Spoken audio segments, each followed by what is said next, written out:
suite et peut-être fin de la brouille entre Maître Wade et Madické Niang. Pour en arriver là, il a fallu que Wade fasse ce que les Échos qualifient de virage à 180 degrés avec cette phrase: enterrons ce qui ne doit plus être dans nos relations qu'un regrettable incident qui se situe maintenant derrière nous.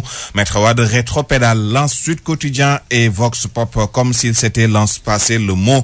Ainsi, le clash est évité entre Wade et Madické Niang. Renchérit Tribune, retrouvailles au nom de Serigne Touba, estime le quotidien. Le quotidien pour donc sucré salé dans le journal. Ces deux talibés mourides qui décident de boire le lewel de la paix au nom de leur marabout. Rien que du très banal, même si pour le confrère, l'on parle ici d'un ancien président de la République et de son ancien ministre des Affaires étrangères, mais des mauvaises langues n'ont pas voulu s'arrêter à cela, qui ont rappelé que le président Wade est maintenant depuis quelques années l'obligé de son ancien avocat qui met gracieusement à sa disposition une belle villa lors de ses passages à Dakar.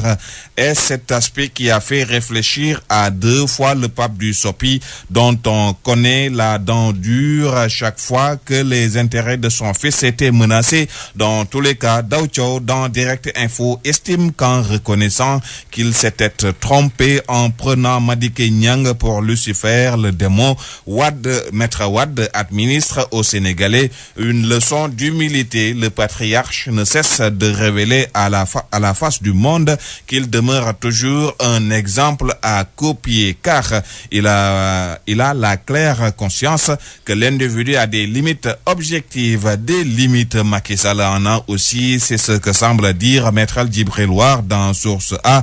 Le directeur de l'école du parti est responsable à la biscuiterie et reproche en effet à Macky Sall le mépris à leur égard pour n'avoir pas daigné les recevoir en lieu et place des transhumants et ralliés de la dernière heure. Maître War s'en prend également à Aruna Coumba Ndoffène Diouf qui l'accuse de corruption pour se taper des signatures pour parrainer leur candidat Macky Sall.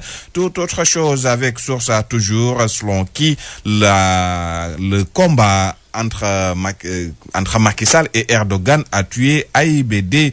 Il s'agit en réalité de la société turque Assistance Aide Service et l'entreprise Telium qui se mène aujourd'hui plus qu'hier une guerre sans merci. Conséquence, chute de 13 à 15% du fret à l'import et l'export, rupture de la chaîne de froid.